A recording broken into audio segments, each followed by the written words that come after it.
are we losing food? Because when we concentrate on production of food, but we lose the food in terms of the post-harvest handling, then you know that we have holes that we need to seal them so that now we become food secure. We are working especially to promote access to threshing technology, where we have a thresher that can do maybe soybean, green gram, sorghum, because you realize that when people are threshing these grains, they are putting, maybe they're doing it in a open ground where some of the seed spill over to the grass and or whatever. Then thereby they lose a lot. But also as they hit the grain with these sticks, they end up breaking the kernel or breaking the seeds. Therefore, the quality of the produce goes low. So by way of promoting the threshing technology, drying technology, we are able to save food from losses. And why I am passionate about agribusiness is because when you realize on my first slide is that in the census of, what we call World Population Report of 2019 by the United Nations, we are actually moving towards, by 2050, the world will be 9.5 billion people. And by that, Africa will have approximately, in 2050, 2.15 billion people. And that is the thing that we are looking at, trying to understand. How can we feed? Are we able to feed the 9.5 billion people in by 2050? That is a question that we are looking at, and how are we going to do that? Yeah. In Africa, we have urbanization that is growing at 75%.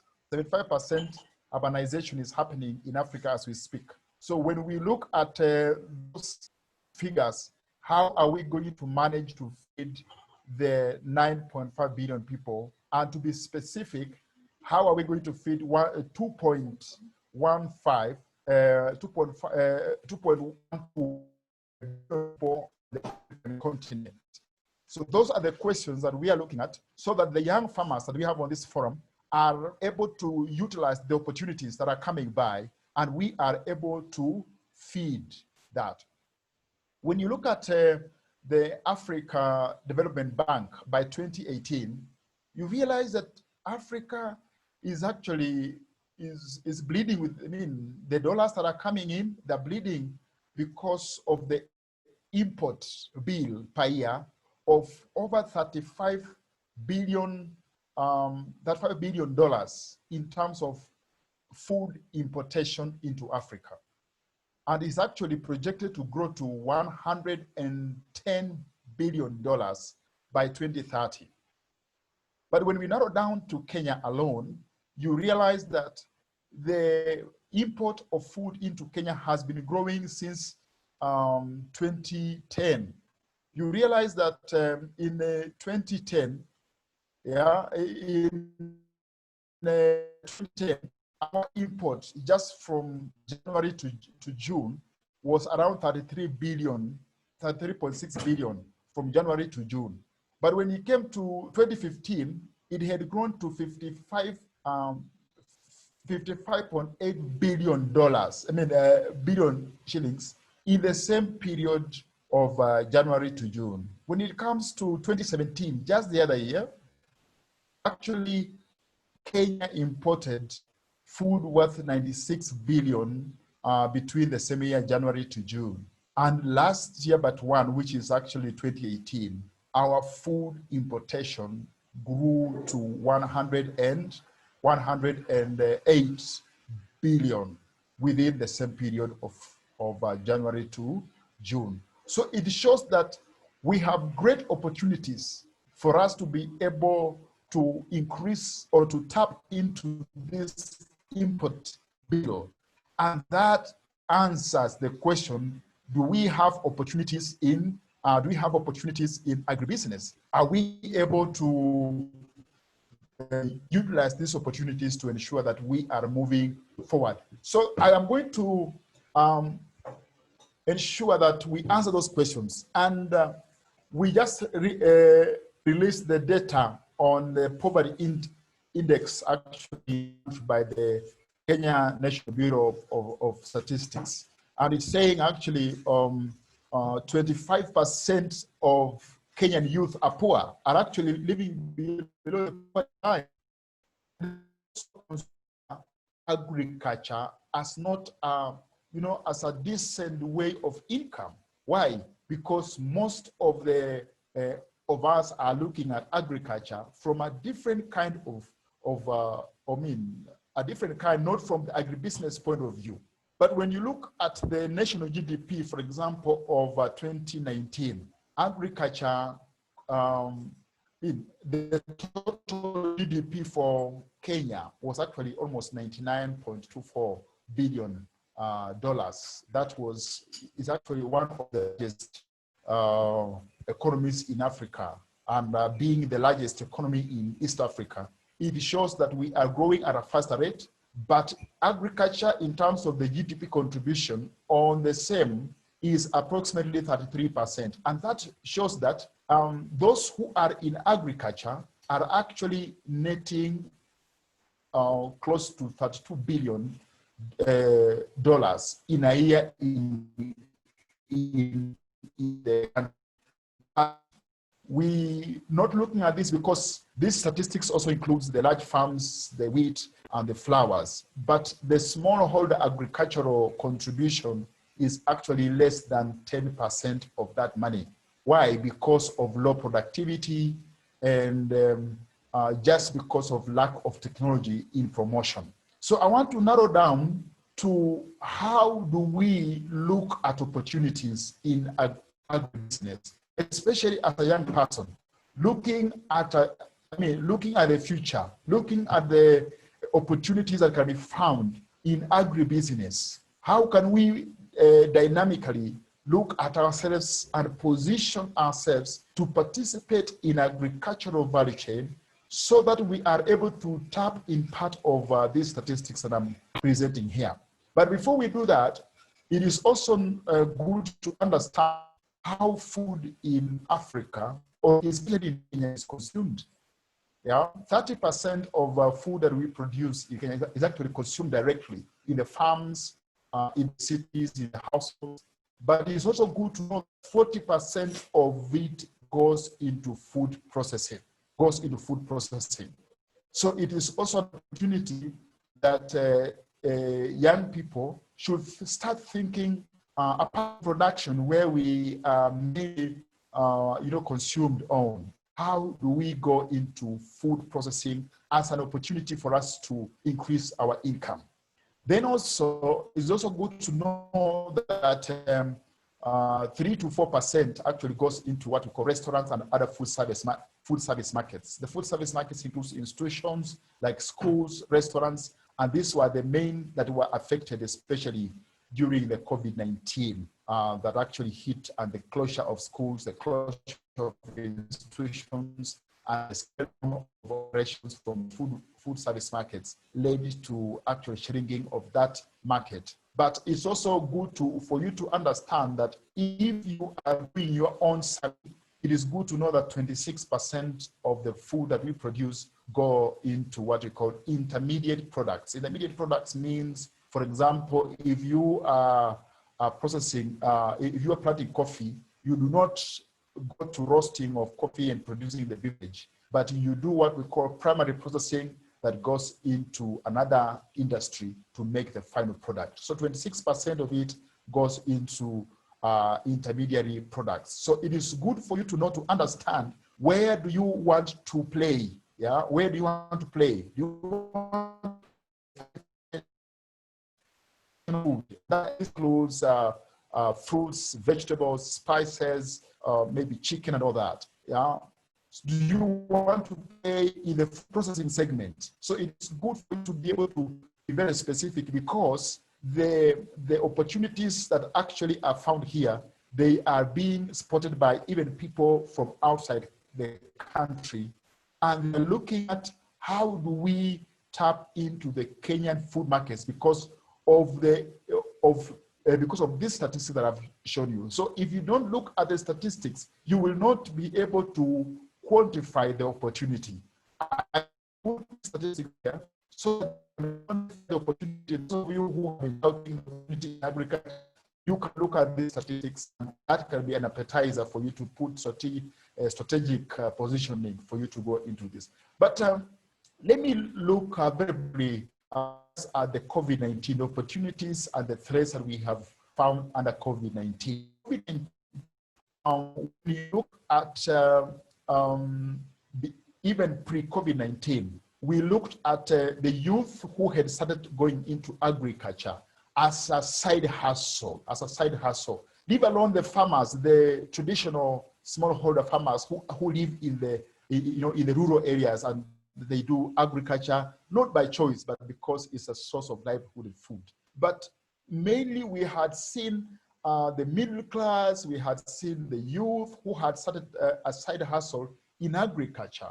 When COVID-19 came in and there was loss of jobs, we found out that there was massive jobs, there was stability of incomes for especially the middle class, and therefore they took agriculture to be a stable source of income because people didn't stop eating when actually the pandemic hit our country and the global scene as we saw. So that's why when you see in Nairobi, in most estates, you see the people have parked their vehicles along the roadsides and they are selling, they are selling cabbages, they are selling vegetables because of the opportunity. They realize that for sure, any other industry is not as solid, it's not as stable as agribusiness, as agriculture. So it shows that for us to be able to take opportunity in this, we need to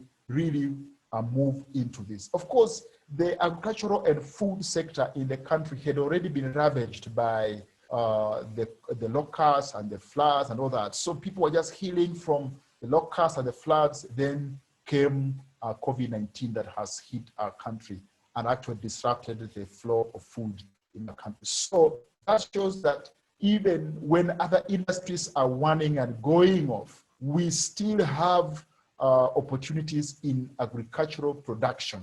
And when I'm saying agricultural production, meaning production of crops, other opportunities includes even trading, going to the farmers, buying the food at some price and being able to sell that food at a higher price within the markets. Being able to process foods. I have told you that post-harvest handling in Kenya is one of the worst. We lose close to, between 30 to 40% of the food which we produce to post-harvest handling. How can we have young people go into processing of food? How can we have young people start drying vegetables? Because when we have drought, we do not have these vegetables. When we have had the disruption of the supply chain, the movements, restricted movements from people in Nairobi and even the villages, we have lots of food going into waste because we have very poor technology in regards to value addition, processing of food.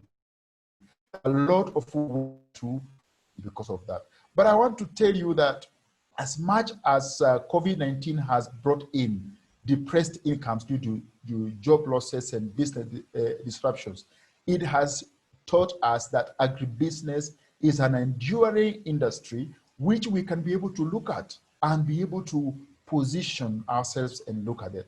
Now, look at some of the shifts that are happening in the industry that can be able to help you to start thinking very seriously on how do I position myself, especially as a young person or as an entrepreneur, to be able to take advantage of the opportunities that are found in the current food system. Because the food system which we have at the moment is not the usual food system. It has been disrupted And the industry dynamics are that the people, in terms of travel restrictions, are going to happen. People are will continue trust to eat at home. They will continue to trust to cook their own food. So it means that if we design, like organically supplied or safe food, which we are producing from our own farms, and we are able to build a small clientele that we can be able to supply to, then you realize that those are going to be opportunities. Looking at retail, retail increased emphasis on social distancing, even in the informal markets. So it means that the regular retail of food is going to be disrupted, it's going to change, not only now, but even with the time. Because as we have the spike, the social distancing is going to be the song by government, sung by family members. So how can we start retailing food, even from the rural area? And you are able to look at, your gadget, your Facebook page as a retail shop, that you are able to retail nuts from Saya County. You are able to retail aloe vera products from Baringo County. You are able to, retail a particular product because and I want to emphasize this. The normal retail that we have seen in the food sector is going to change and change completely. So I want to present this as an opportunity. You don't need to be a farmer. You can exploit the opportunity of trading, online trading, digital channels, to be able to retail food, to be able to, right now, actually, it has shown us that you can set up your small processing unit in, down in Saya County, down in Bungoma County, down in Baringo County or Kiambu, and being able to start retailing food on digital channels that actually this pandemic has been able to present to us. And also, it's also good to understand that there is a significant shift in human behavior, especially trust on hygiene and product safety, that we are going to take a higher preference. When people know that this entrepreneur is preparing their food in a safe and hygienic manner, the consumers are going to trust you more. They are going to ensure that you have a nice packaging material. You are willing to do what we call contactless deliveries of the food. That is going to get a lot of preference in the market that we are looking at. But also opportunities that are coming in. As I told you, we have been importing a lot of food, and some of it is coming from our neighbors in Uganda, in Kenya, and actually some of it is coming as far as Zambia, Malawi, where we're getting a lot of grain from them. But as we have problems with this COVID-19, we are going to have what we call geopolitics. Geopolitics is where the countries are already closing their borders to be able to close. And they are protecting their own and saying, we are not going to have enough food. Therefore, increasingly, we are going to see a lot of geopolitics in terms of protectionism on the movement of food. Therefore, if we do not, mobilize our young people, our farmers, to be able to produce food, if we do not bring up, post-harvest management, agro-processing, we are going to have trouble in that regard. But I want to ensure that agribusiness, actually, by the African Development Bank, it was indicated that by 2030, the African agribusiness is going to be over $2 trillion. An industry that is actually growing so fast that no other industry can be able to match this. So if you want to be part of an economic system, which actually is going to be the future, we are going to see so much growing. Actually, it's not even 2 trillion, it's going to be $3 trillion. The African agribusiness industry. And by the opening up of the borders of Africa in what we call Africa Free Connected Trade, it means that you can produce your food or package your food in Kenya and be able to sell it in anywhere in the country. But also looking at the county governments in Kenya, they are coming up with macro and microeconomic policies, which includes economic stimulus packages, which are mainly going to look at agribusiness as a sector. Because why do they look at agribusiness? Because it offers what we call inclusive growth. When you invest, 100 or 100 million Kenya shillings into agribusiness, you realize that the outcome is another 100 million Kenya shillings. If you invest, maybe in manufacturing or so, the return on investment, you get so many other people actually going into or benefiting because of that. Let me go fast. So how do we, to make our food system more resilient? Because as we know, as we understand right now, we have not had enough food. Not actually, when they open up the country, when the president opened up the country, I think on 6th of July, there was massive exodus of people from the city. And the main reason was because of hunger within the city. There was not enough food. There was not enough food supply. So it means that the supply chain of food within our country is so much disrupted because of lack of resilience. With a little disruption, we have not seen our food system bounce back. These are some of the things that I'm going to tell you. That one of it is because we have very few technologies that actually are spurring production, processing, and value addition. Where in Africa, we are still the last in terms of production of food, in terms of the productivity per unit area of land. When you come to wheat will produce 10% of the world production capacity. When an acre, for example, an acre of potato in Kenya is actually between 8, when you have done very well, potato, you have 8 to 7 tons per hectare. But you come to other countries, they are producing as much as 40 metric tons per hectare. Why? Because they're using technology. We are looking at young people who are going to apply technology in enhancing production of food in our country. We cannot continue to rely on, on our fathers, on our parents, or people who have not gone to school to continue producing food, because they are producing at the bare minimum that cannot feed the 9.5 billion people that we are looking at. When it comes to processing and value addition, we cannot continue producing coffee, producing cocoa, and we sell raw material. Myself, I'm a coffee producer, I'm a coffee farmer, but I am selling my coffee in terms of raw beans. Can we continue doing that? We cannot continue doing production functions and somebody is processing, actually. When you look at the value of cocoa in Ghana, is actually $100 billion in terms of chocolate industry.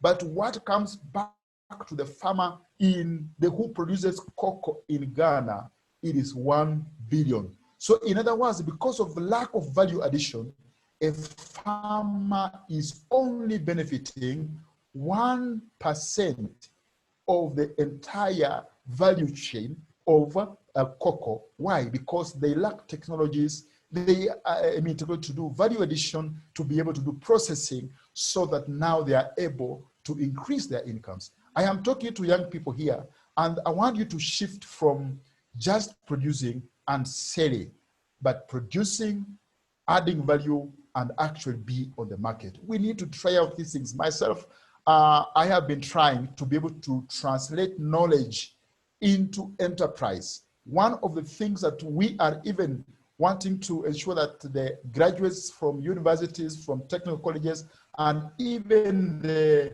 Form 4 leavers are able to translate knowledge into enterprise. We cannot keep on talking about that when we are not translating that. So we want to look at cost reduction at the production level. We want to focus more on research and development to come up with the new products so that now we're able to move forward. But of course, mechanization as opposed to manual. I was telling you about Bountyfield coming up with technologies in threshing of sorghum, threshing of millet, threshing of green grams, so that now we don't lose a lot of crops, or we don't, we commercialize, because when we don't commercialize, then you realize that because we are using manual labor. So I think also coming up with the new varieties, partnership with universities or product development and testing, food safety, food quality. We actually, in the world, we are having almost 400,000 deaths in the world because of food safety illnesses. People, they eat food and they develop some complications, and we cannot be able to go away from that as Africans. Therefore, increasingly the transparency in regard to understanding that if I produce quality and safe food, I will always be on the market. For example, if you have you are starting to produce peanut butter, what can you do so that now you protect the consumers from the aflatoxin from the peanut? What are you going to do so that you are able to protect the consumers from salmonella in eggs or any pathogen that can cause diseases for example, in meat? So we are going to look at increasingly looking at food safety and food quality as a way of differentiating yourself and also accessing market that are actually not only in this country, but also beyond Kenya. But also, let me emphasize again that as a way of optimizing your opportunities as a youth or as an entrepreneur, virtual aggregation, digital financing, and customer experience, that you are able to engage your customers when you are not in the city. Look at the city that we have in Africa, in Kenya, in Uganda, in Tanzania as your market. And this COVID-19 has come and it has broken the barriers actually between the rural and the urban. And the digital technologies in terms of e-commerce infrastructure is going to take preference. People down in Shire County, they have connectivity to the internet. How are we going only to be social channels, or are we going to use this digital infrastructure to be able to learn and be able to grow our businesses? So I want to end there. I hope I am able to really, just be able to inspire your interest and passion, that you are able to research a particular niche and you are able to move fast so that we can be able to work together. Thank you very much. I want to stop there. I have taken a little more time, but I think we can stop there and have questions later. Thank you very much. Okay, thank you very much, Antony. As always, your presentations and in discussion with you is always thought-provoking. And I like the way you have set up the tone or the stage by starting with the numbers. Numbers never lie. It's clear, $32 billion a year industry, and smallholder farmers and youth are only controlling 10%. I think that needs to change. And then if you look at that 10%, we're still losing up to 40% in post-harvest loss. I think therein lies the opportunity, and you have captured it so well that I dare not add anything else, but we have a couple of questions. I think Caroline has had indicated she has a question for you. But even before she goes, Antony, you have mentioned something of interest in terms of trade agreements and opportunities. I think there's a trade agreement you mentioned. Its forerunner was the AGOA. So one of the questions that we encounter when we're as young farmers is we keep asking ourselves, are these bilateral or multilateral agreements really for us? What can we do, or what opportunities are there for us to quickly and realistically leverage these opportunities and turn them into livelihood transforming opportunities?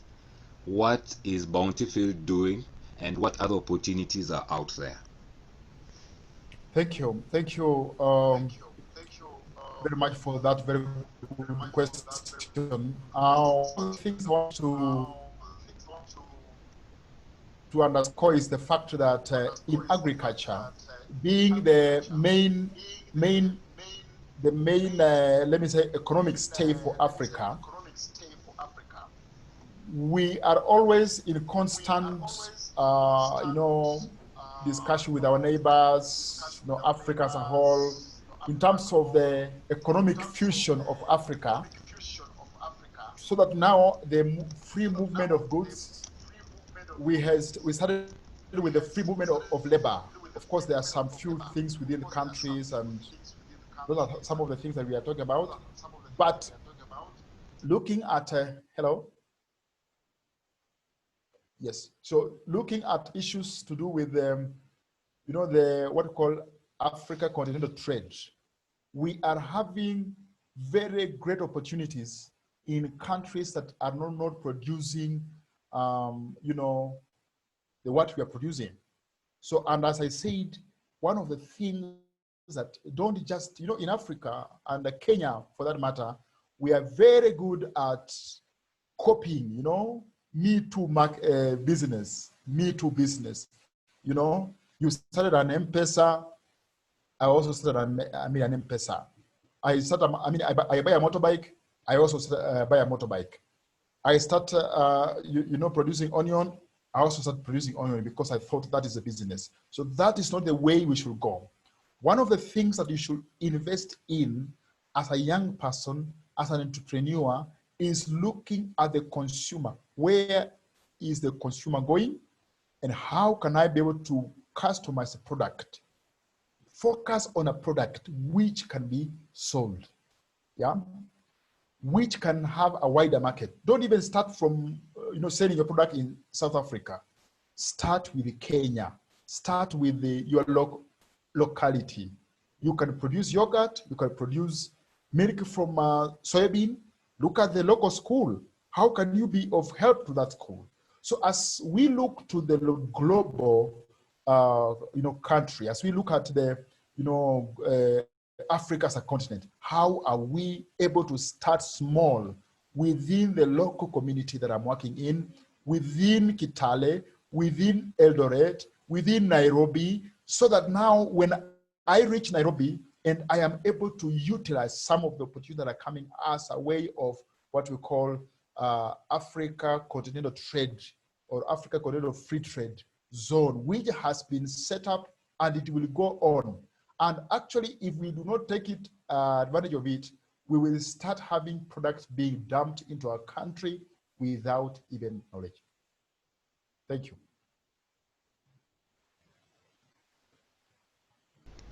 Thank you very much, Antony. Well put. I see you've created quite the case for it. Caroline, you had some questions for Antony? Very, very clear. Welcome so much. Thank you for participating in this Farmers Fireside Chat. So my question is, there's a person from Nigeria is asking, the African agribusiness is projected to be worth 3 trillion. So the question is, how do they take advantage of this projection so that by 2030, they also have gained something from the agribusiness industry? Another question on the same topic from Wangwe in Kiambu. She's asking, is it really worth it for somebody to enter into agripreneurship right now in this pandemic? Is it really worth it for you for an up-and-coming farmer to take this chance to become a farmer in light of the pandemic, or should they wait until after the pandemic? Thank you. Thank you, Caroline, for those good questions. One, businesses start when there's a crisis. When there is plenty, actually everybody will be very comfortable to start producing food. But at the moment, you can be sure there is increased prices of food because there is shortage. Like, for example, when you look at tomato in Kenya, between actually February, March,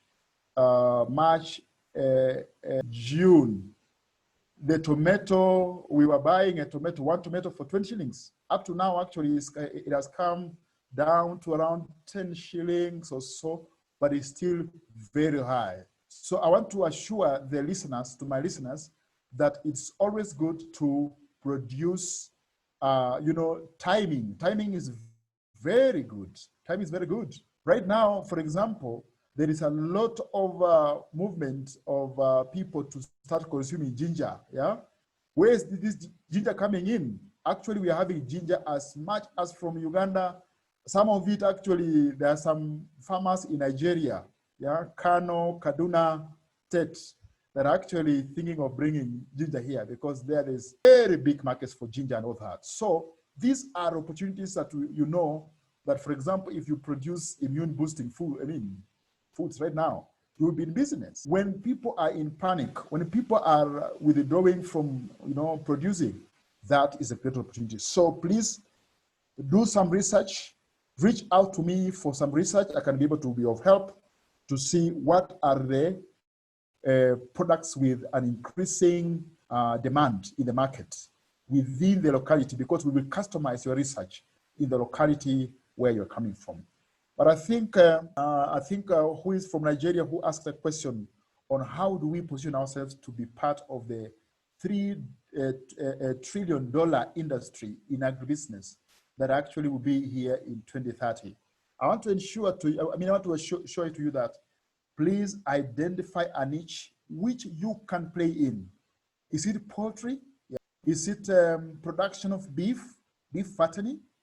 Is it production of grains? Is it processing? And when you identify a niche which you can make an impact, start small. That is the currency that I'm actually proposing to us, that start small. Start by trading, yeah? If you want to play big in grain industry, start by trading in a local market. When you manage your money, small money, you will grow to the next big market.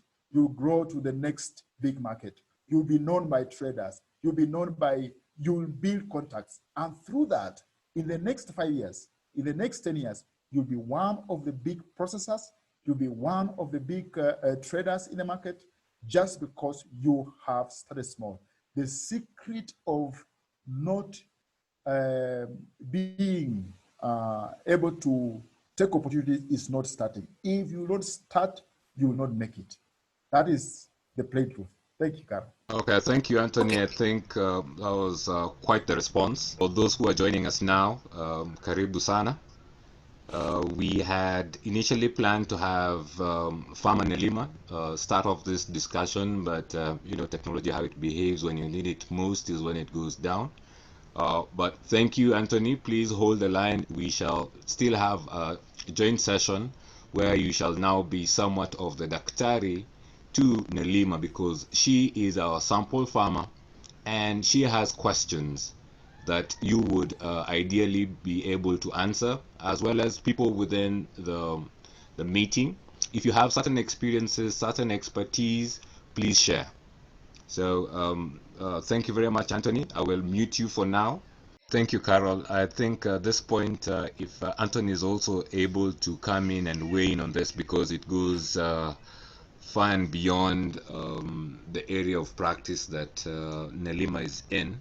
So if Antony, you are able to hear that, there's a question about how do you get rid of the middleman and what innovative ways are available to get to the end consumer quicker, cheaper, for the benefit of the business. But I'll allow Laura to go first, give your insights, then Antony can hop on later.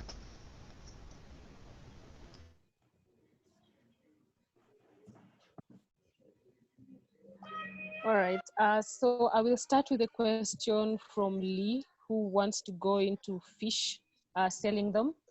My first question that if I put myself in your shoes, I would ask myself is, what am I willing to do?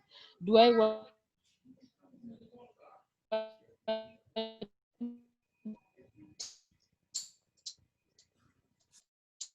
to be that person who is sourcing for Korea or around Nakuru, people like who have, yeah? So where do I want to position myself? So I like, who are my customers, first of all?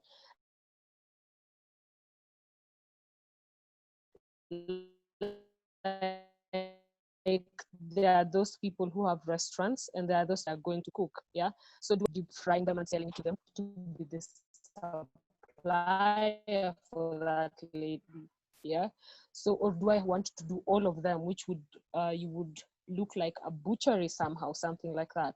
So based on what you want to do, that will define. If you want to be a supplier, it means you need to get a reliable source of the fish and buy a specific type of fish which all the people who now will be your clients would like and enjoy, and then how they would want the fish. Do they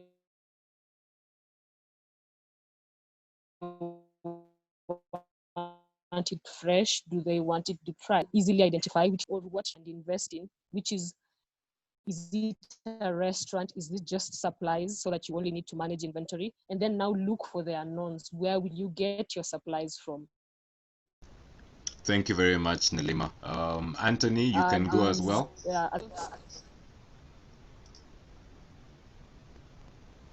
Thank you. Thank you. I think that's a very practical question.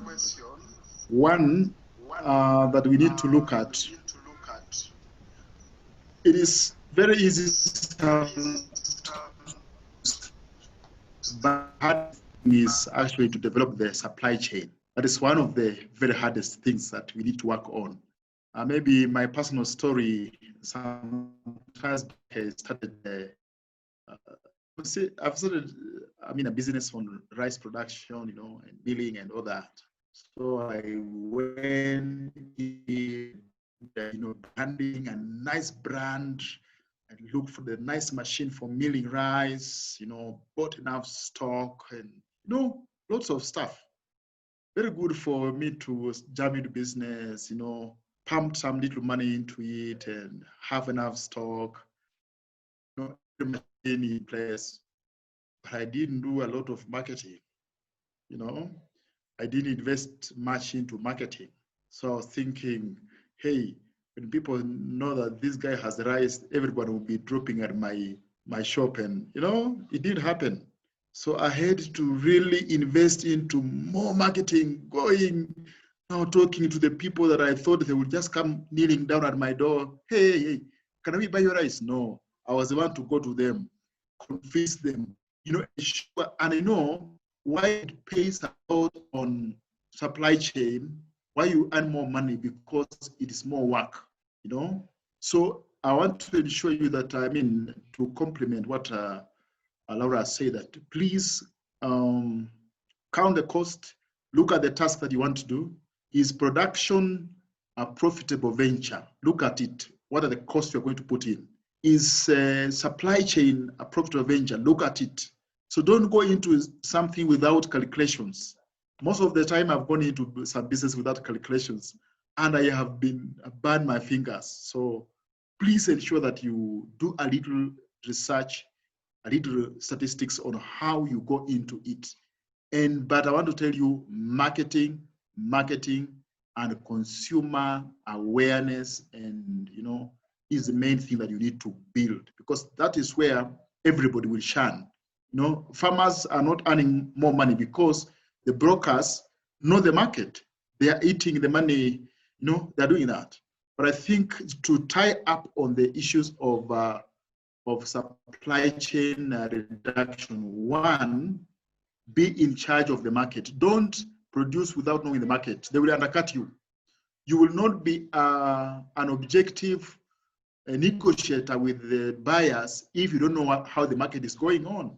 So ensure that as you produce the fish, you know who you will sell to, you know how much they're supposed to make in terms of margin, you know how much they're supposed to do in terms of transportation, you know, in terms of you know, storage, so that now you know how much you're going to make in terms of your margins, and also how much they are going to make, so that you know how to negotiate fully.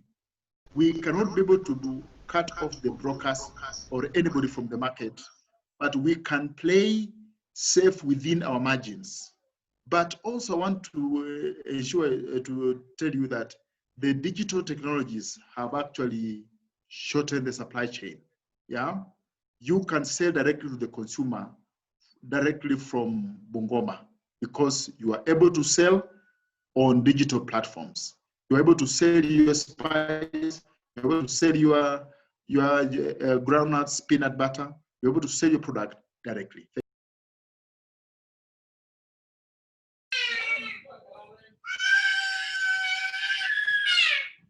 Okay, so there are more questions coming in. And for Laura, there's somebody who's saying that big up, you're doing a great job with Vaya Kwetu, and they are very impressed by a young, a youth who's able to you know, go into that industry and is really making it.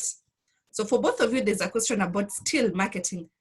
How do we market agri products? You know, there's also a smallholder farmer who's saying, I have my products, I am a farmer, my products are just still at home, I don't know how to get to the audience. How do I market my product?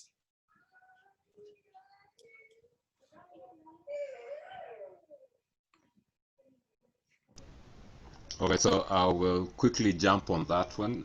Some of those things have been alluded to. I think there is the element of digital stores, and Antony has repeated it, and Laura has shown or exhibited that she's an example that she's using it. She's using her website, she has the blog going on, and through that she's able to get clients. Now, just a quick pointer for all the participants. The slides that you have seen Antony and Laura present shall be sent to your email addresses based on the email address that you used to register for the event. And also, because of the interest of time, I would like to invite Antony, followed after Laura, to give us some closing remarks. Then I shall have some words after Antony, then we can close out, and then look forward to having a similar session within 2 weeks, where we shall be looking at different value chain and different crop types. You also feel free to nominate farmers within your area who you think would be exemplary, that we can feature, as we have done so with Laura, as well as explore opportunities that Vaya Kwetu have, because Laura has made it clear she's looking for contract farmers for her Miti ni Dawa initiative, Let Thy Food Be Thy Medicine. And Antony as well has great opportunities for you to explore. So at this point, I'd like to introduce to let Antony make some closing remarks after Laura has spoken. So Laura, I'll let you in. Tell us some closing remarks, then we call it an evening from you. Hi, thank you for that, Nicholas. I would start by expounding more on your miti ni dawa. Ideally, what is called miti shamba are the trees we use to cure diseases. Those ones are very important. You cannot take them on everyday diet. But if you look at the diseases that are actually affecting us very, very much right now, pressure, obesity, because of our diet. Take something like vegetable oils and a lot of chia seed, which is also a grain that oils. And actually lowers things like your blood sugar, yeah, it means this food to you is medicine. So it is recognizing the gaps we have, mitigate this gap so that we can either. Closing remark, I would say there's a lot of plan and to research on what works for is available with the internet, agricultural organization FAO. And then also we tend to see competition as a bad thing, that if someone is already growing herbs, I cannot grow herbs because we would compete. But when it comes to food, there are 8 billion people in the world who have a problem with getting enough food on their plate. So literally, agriculture is the one place where you can use my experience to develop yourself. And by us being the two of us, it means we can reach a wider market. So embrace the people around you, learn from we can learn from each other, and let's do this farming together so that we can help each other set up very serious distribution systems and manufacturing processes. Thank you. Well put, Laura. Well put. Antony, the floor is yours.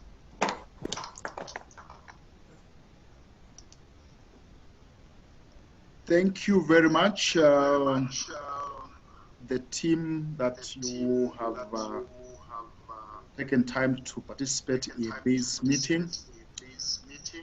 I want to ensure that the only way that we can develop us as Africans is to translate knowledge that we get into enterprise.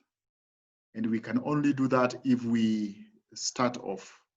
There are some who already have the product, but there are some who don't have the product. Sometimes you'll try and you'll fail, but you keep trying. I'm looking forward from this call that people will make, a decision to start producing crops, not only for their food, but also for the markets. As Laura has pointed out, the opportunities keep growing when the population keep growing. I told you that Africa is growing at over 75% of urbanization. So it means that in the next 50 years or so, almost the rural setup will have actually vanished. Every rural market town will be urbanized. There will be three-phase power. There will be rural infrastructure in roads. And that will be opportunity to transport food, to process food.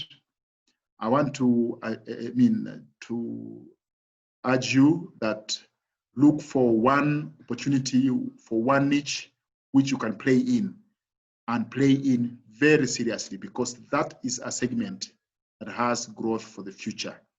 Invest in knowledge, invest in skills. I said here, and I want to repeat again, most of the young people have education, but don't have skills. Yeah. When you have a particular skill, ensure you sharpen it until it is a brand. When you are a brand in that market, you will start attracting people, you attract money. But don't be just happy because you have education. If that education is not helping you, it means that if you have education and you're not turning it into enterprise, into a skill that you can market it, then you are not yet there.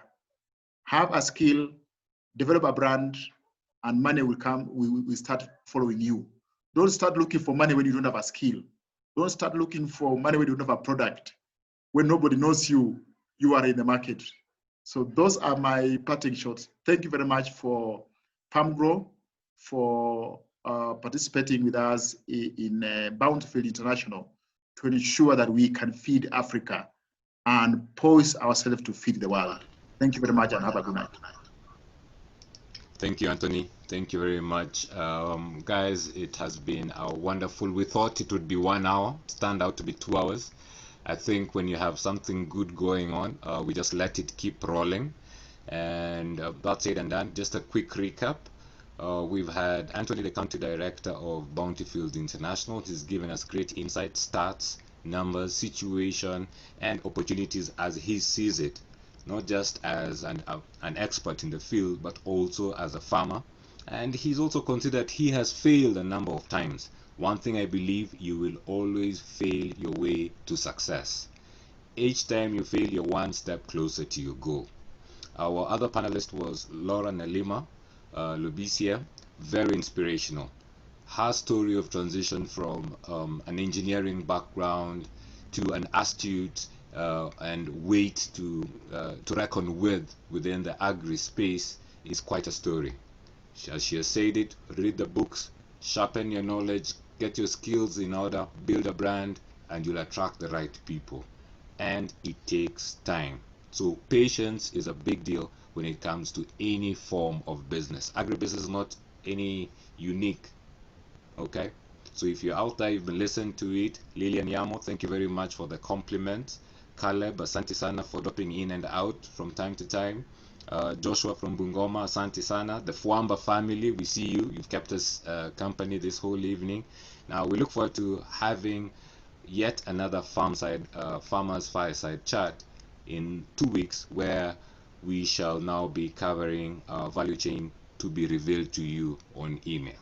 If you have enjoyed this series, please let us know, put it in the comments. I have included Antony and Laura's emails within the chat. Feel free to reach out, engage them, transform your lives, and we would have achieved our goal as FarmGRO. And to our event organizers, I know you've been getting emails, notifications. This was done by the team at Big Dash. Big Dash represented by Carol, who's within the chat. They have done us a solid in terms of getting our product to the customers, which is one thing that we have actually discussed, and they have done it seamlessly and so effectively, and you are here today because of them. Thank you very much, Big Dash. And with those remarks, I wish you a good evening, good morning, depending on where you are and when you're watching this, because we shall have this posted up on our YouTube channel. Please see you in 2 weeks. Subscribe if there's a button on your screen. Share, tell a friend, transform your lives. Asante sana. Have yourselves a good evening, people.